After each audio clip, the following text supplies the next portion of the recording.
Last batch అనుకుంటా నాకు కూడా. అంతే. తర్వాత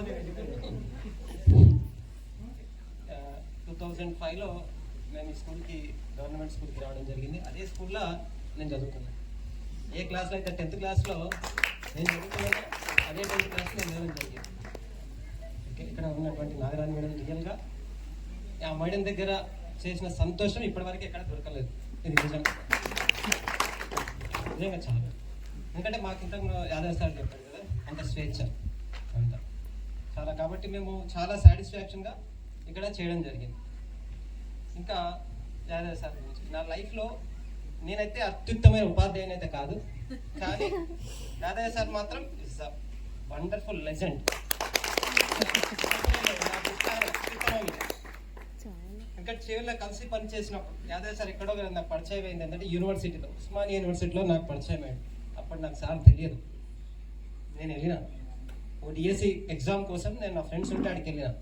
సార్ అక్కడ పరిచయం. అంటే సార్ ఇంతకుముందు లైఫ్ చెప్పండి, లైఫ్ భయపడి ఏదైనా ఒక ఉద్యోగం కొట్టాలి అనే దాంతో ఆయన ఎస్జిటి ప్రిపేర్ అవుతున్నాడు. అంటే ఎస్జిటి ఎందుకంటే స్కూల్ అసిస్టెంట్ పోతే తక్కువ సీట్లు ఉంటాయి, నేను కొడుతున్నా ఎందుకంటే అక్కడే నాకు పరిచయం. ఆ వర్డ్స్ నాకు ఇంకా గుర్తున్నాయి అనమాట. ఎందుకంటే అది ఖచ్చితమైన ఆయన లైఫ్ అట్లా ఉందన్నమాట. ఇంటి దగ్గర అది ఖచ్చితంగా కొట్టాలని చెప్పి అక్కడ పరిచయం అనమాట. నేనేందంటే నేను మా షాప్ కిరాణా షాప్, నా దగ్గర ఎప్పుడు డబ్బులు ఉంటుంది.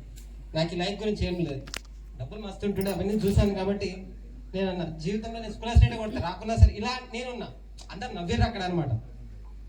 ఆ షాప్లో ఏంటంటే నేను జాబ్ రావడానికి ఏంటంటే ఆ షాప్లో 7 గంటల నుంచి రాత్రి 11 గంటలకు పని చేయాలి. నా ఫ్రెండ్స్ అందరూ ఏమో కోటిలు ఆడుతారు, క్రికెట్ ఆడుతారు, ఇవన్నీ ఆడుతారు. ఇవన్నీ ఆడాలంటే నేను చదువుకోవాలి. నేను 10th క్లాస్ ఫెయిల్ అయినా అదే స్కూల్లో, 2 సంవత్సరాలు వేస్ట్ అయింది. అది కూడా చదవడానికి కారణం ఏంటంటే ఆ షాప్లో పని చేయొద్దంటే నేను చదవాలి. ఆ ఉద్దేశంతో మాత్రమే నేను చదివిన. ఇంగ్లీష్ రాదు. ఇంగ్లీష్ ఎట్లా నేర్చుకున్నా అంటే జీవితంలో ఇక అసలు ఎవరికైనా ఇంగ్లీష్ నేర్పొచ్చు అనుకుంటాను నేనైతే. దానికి ఏ విజువల్ వచ్చి ఇంగ్లీష్ నేర్పుతా. ఆ స్థాయికి వెళ్ళిపోయినా. ఒక్కసారి ఫెయిల్ అయినా జీవితం మొత్తంలో ఏ ఎగ్జామ్ రాసినా ఫెయిల్ కాలేదు. 10th క్లాస్ ఫెయిల్ అయిన తర్వాత అందుకే జీవితంలో ఎవ్వరూ ఫెయిల్ కాదు. ఫెయిల్ అయినా సరే ఈ సమాజం అనేది ఎట్లుంటుందంటే నీ తెలివి ఉపయోగించుకుంటే నీకు డబ్బులు ఇవ్వడానికి ఎప్పుడు రెడీ ఉంటుంది. నీ తెలివి ఉపయోగించుకుంటే ఏ బిజినెస్ అన్నా చేయొచ్చు, ఏమన్నా చేయొచ్చు. సమాజం ఎప్పుడు కూడా రెడీ ఉంటుందన్నమాట. ఆ సమాజంలో నువ్వేం చేయాలి, నువ్వు ఎలా చేస్తే బతకగలుగుతావు. ఒక్కొక్కరు చెప్తుంటే ఒక్కొక్కరు ఫీల్డ్ గురించి చెప్తుంటే రియల్గా నేనే సర్ప్రైజ్ అయిపోయినా, అది ఇవి కూడా ఉన్నాయా అని చెప్పి.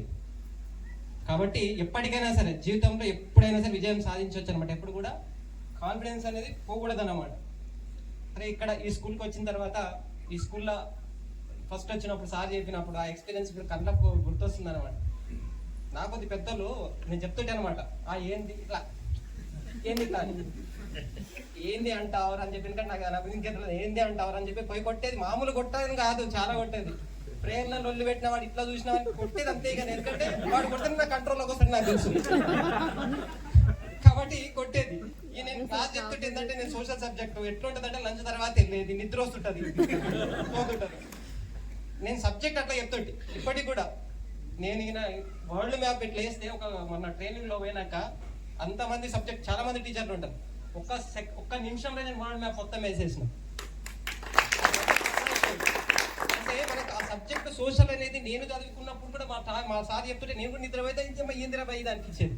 కానీ అట్లా కావద్దు నా సబ్జెక్ట్ అని చెప్పి దాని గురించి చెప్తే అట్లా ఇంట్రెస్టింగ్గా, అంటే ఏదో అంతకుముందు కాదు ఏదో తీసుకొచ్చి మేము దానికి ఇంట్రెస్టింగ్గా చెప్పడానికి చాలా ప్రయత్నం చేసేవాడిని. అంటే ఆ సబ్జెక్ట్ని ఇంట్రెస్ట్ తీసుకురావడానికి ప్రయత్నం చేస్తున్నాం. సో లైఫ్ అనేది ఈ స్కూల్లో హ్యాపీగా గడిచిపోయింది. మా కళ్ళ ముందర చదువుకున్నటువంటి పిల్లలు మీరందరూ ఇప్పటికీ ఈలో ఉన్నటువంటి వాళ్ళతో క్రికెట్ మ్యాచ్ ఆడతా, టోర్నమెంట్స్ అయితే పిలుస్తారు.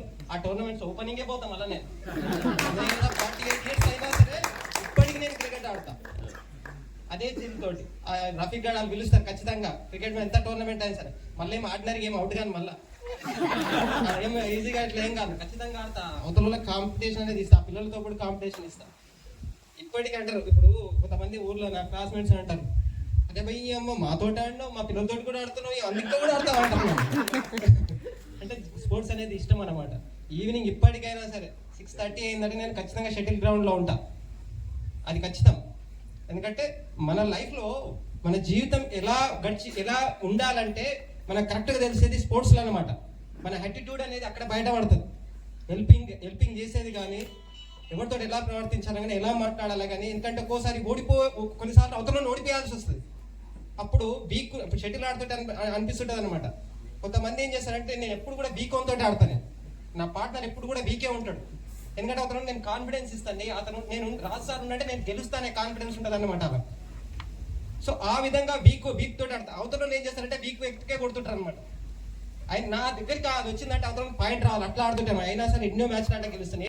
సార్ వాళ్ళు నేను క్లాస్కి వెళ్ళగానే నన్ను అసలు వాళ్ళకి నేను చెప్తున్నానో వాళ్ళు నాకు చెప్తారో అర్థమైతే లేదు సార్. కొంచెం మీరు ఒకసారి వచ్చి హ్యాండిల్ చేయండి అంటే చాలాసార్లు రాజు సార్ హెల్ప్ చేసి మిమ్మల్ని సైలెంట్ చేసిన తర్వాత నేను క్లాస్ చెప్పేదాన్ని. అప్పుడే నేను ఫస్ట్ మీ బ్యాచ్ చెప్పినా కాబట్టి మీకు గుర్తు లేదు, అందుకే మీరు నాకు ఎవరు కాల్ చేయలేదు. నిన్నటి వరకు మీ ఇట్లా ఉందని నాకు తెలుసు, కాకపోతే మీరు ఎవరైనా కాల్ చేస్తే వద్దామనేది ఉండే నాకు. మీరు ఎవరు చేయలేరు. అదే సార్ ఇంతకు ముందు కాల్ చేసినారు 2:30కి అట్లా. అబ్బా వీళ్ళందరినీ కలిసినా మిమ్మల్ని కూడా కలవచ్చు ఒకసారి. సరేలే పిల్లలే కదా మర్చిపోయారేమో అనుకొని వచ్చేసిన నేను. మర్చిపోయారని బాధ నాలో ఉండిపోయింది అనమాట. నా నంబర్ లేదని ఎవరు అన్నది సార్, మీ అందరి దగ్గర కూడా నేను అందరితో పావని కూడా తెలుసు నేను. అయితే మీ అందరితో నేను అనుకున్నాను అనమాట, వాళ్ళు ఫస్ట్ బ్యాచ్ కదా, నన్ను అంత నా దాకా చెప్పలేదని కొంచెం బాధ అనిపించింది. అందుకే ఫస్ట్ మాట్లాడమంటే నాకు మాటలు రాలే. కొద్దిసేపు అంటే మీ అందరినీ చూసిన ఆనందంలో వీళ్ళందరినీ కలిసిన దాంట్లో నాకు మాటలు రాలే. అందుకే నేను కొద్దిసేపు ఆగి మాట్లాడతాను అని చెప్పి. అట్లే లేదు, సారీ మీ నుంచి సారీ ఎక్స్పెక్ట్ చేయట్లేదు. మీరు బాగుంటే చాలు. నేను నిజంగా చెప్పాలంటే గవర్నమెంట్ హై స్కూల్లో నేర్చుకున్నది, అక్కడ జరిగినవి, అక్కడ మీ టీచర్స్ కానీ పిల్లలు కానీ ఉన్న విధానం ఎక్కడ ఉండరు. నేను మీ తర్వాత నేను కృష్ణవేణి స్కూల్లో 2017 వరకు చేసిన. లాస్ట్ ఇంకా అప్పటి నుంచి నేను టీచింగ్ మానేసి చాలాసార్లు ట్రై చేసి కూడా ఓడిపోయి ఇంట్లోనే ఉంటున్నా. ప్రస్తుతానికి ఇంట్లోనే ఉంటున్నాను నేను. కానీ నేను మీ క్లాస్ చెప్పాలంటే భయం వేసేదాన్ని. ఇప్పుడు సార్ వాళ్ళు చెప్తుంటాడు అనుకున్నా, వాళ్ళే భయపడ్డారంటే నేను భయపడ్డాను ఏం లేదని. మీతో నాకు చాలా ఏమంటే అఫెక్షన్ ఉంది.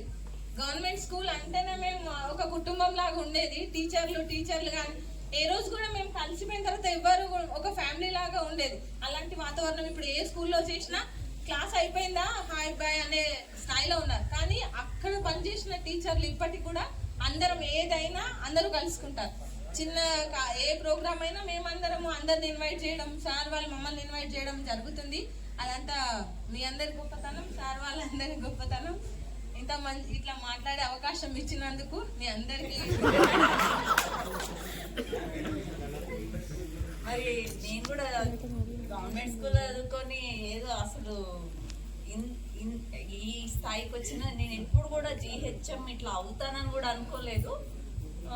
ఎవరు ఎప్పుడు ఏమవుతారో చెప్పలేము. కానీ నిజంగా అంటే నేను పబ్లిక్ సర్వీస్ కమిషన్ రాసి నాకు తెలియకుండానే నాకు జాబ్ వచ్చింది. నేను టీచింగ్లో ఉన్నప్పుడు నిజంగా చాలా ఎంజాయ్ చేసిన. నాకు టీచింగే చాలా ఇష్టము. కాకపోతే ఇక్కడికి నేను హెడ్ మాస్టర్ అంత అవకతవకగానే ఉండే, అన్ని కొన్ని ప్రాబ్లమ్స్ వస్తుండే ఇక్కడికి రాగానే. అంతకుముందు అంతా ఇంకా రిపోర్టర్లు రాను, వాళ్ళు రాను, క్లాస్ రూమ్లు సరిగా లేకపోను, నీళ్లు లేకపోను, టాయిలెట్స్ సరిగా లేవు, అయితే టీచర్స్ లేరు అసలు ఫస్ట్ ఆఫ్ ఆల్. అబ్బా నిజంగా వీళ్ళని మాత్రం నేను ఎప్పుడు మర్చిపోను. వాళ్ళు నిజంగా శాలరీ లేకుండా కూడా పనిచేసింది. నేను ఇప్పటికీ శాలరీ లేకుండా ఎవరు చేస్తారు అసలు? మీకోసం వాళ్ళు శాలరీ లేకుండా పనిచేసింది. ఇంత జీతం ఇస్తే కూడా గవర్నమెంట్ టీచర్స్ ఒక్కొక్కసారి అంటే కొంచెం ఒక్కొక్కసారి క్లాసులు చెప్పక తప్పించుకున్న వాళ్ళు కూడా ఉంటారు. కానీ ఇక్కడ మాత్రం టీచర్స్ అందరు చాలా బాగా పనిచేసేవాళ్ళు. ఈవెన్ అసలు రమేష్ సార్ కూడా NCC అంటే ఎంత హార్డ్ వర్క్ చేసి మేము రోజు పర్యటన చేయించేవాళ్ళు. మళ్ళీ 15th ఆగస్ట్ వచ్చినా కూడా మంచి పెద్ద లెవెల్లో ప్రోగ్రామ్ చేసేవాళ్ళు. చాలా బ్యూటిఫుల్ ప్రోగ్రామ్. ఇక్కడికి వచ్చినాకనైతే నేను కూడా చాలా ఎక్స్పీరియన్సెస్ వచ్చినాయి నాకు.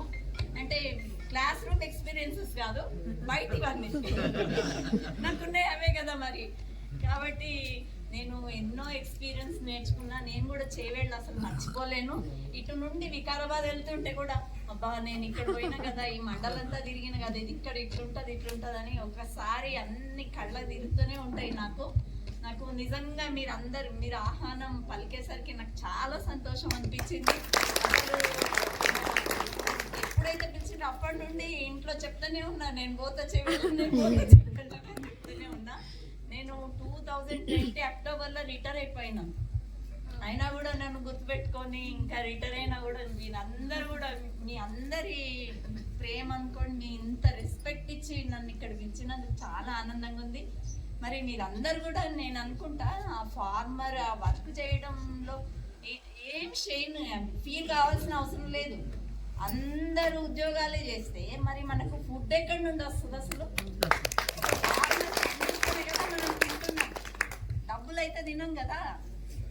ఏ పని చేస్తున్నాము అనేది ఫీల్ కావద్దు. అందరు ఒకటే పని అందరు అన్ని పనులు చేస్తేనే అన్ని సవ్యంగా జరుగుతాయి. అందరు కుర్చీలో కూర్చొని పని చేస్తుంటే మరి ఆ పనులు ఎవరు చెయ్యాలి? కాబట్టి పనికి రెస్పెక్ట్ ఇవ్వాలి. కొంతమంది ఫీల్ అయినట్టున్నారు చెప్పుకోవడానికి, ఏం ఫీల్ కావద్దు. మనం ఒకరిని మోసం చేయనంత వరకు పని హార్డ్ వర్క్ చేయడం మన డిగ్నిటీ, అది తప్పు కాదు అది. కాబట్టి అదే ఇందాక సార్ వాళ్ళు అందరూ కూడా చెప్పిండ్రు, వాల్యూస్ తో జీవించాలి, విలువలతో కూడి మనము అంటే మనం ఏం కరెక్ట్ చేయాలి అంటే మనం ఏం చేస్తున్నాం అనేది మన మనసుకు తెలుసు. మనం తప్పు చేయనంత వరకు భయపడాల్సిన అవసరం లేదు, సిగ్గుపడాల్సిన అవసరం కూడా లేదు. ఇంకా నేనైతే ఇక్కడ చాలా చాలా గుర్తుపెట్టుకుని నిజంగా ఒక హెచ్ఎంగా చాలా అంటే రాగానే 10th క్లాసు ఎగ్జామ్స్ అవి ఇవి చాలా ఎక్స్పీరియన్సెస్ వచ్చినాయి నాకు. ఎవరెవరిని ఎట్లా ఎట్లా బిహేవ్ చేస్తే ఎట్లా వర్క్ తీసుకోవాలి. నిజంగా సార్ వాళ్ళు అయితే చాలా హార్డ్ వర్క్ చేస్తారు. నేను చేసింది ఏముంది, వీళ్ళందరి కోఆపరేషన్ తోని నేను చేయగలిగిన. వాళ్ళందరూ లేకుండా నేను అసలు లేదు, మీరు లేకుండా వాళ్ళు. పిల్లల కోసమే కదా టీచర్ ఉండేది, పిల్లల కోసమే టీచర్ ఉండేది.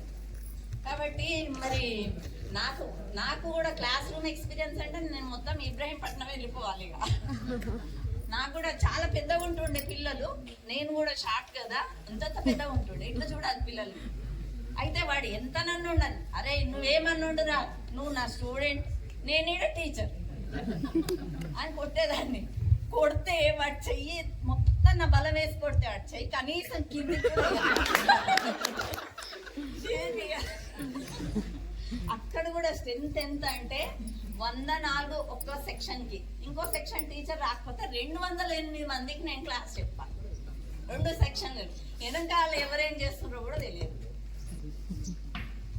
చాలా అంటే అక్కడ ఒక రకంగా అంటే టీచింగ్ ఒక రకంగా ఉంటుంది. అసలు క్లాస్ రూమ్ లో పోయినామంటే టీచర్స్ కి అసలు బయట ప్రపంచమే గుర్తుండదు, ఇంట్లో ప్రాబ్లమ్స్ గుర్తుండవు.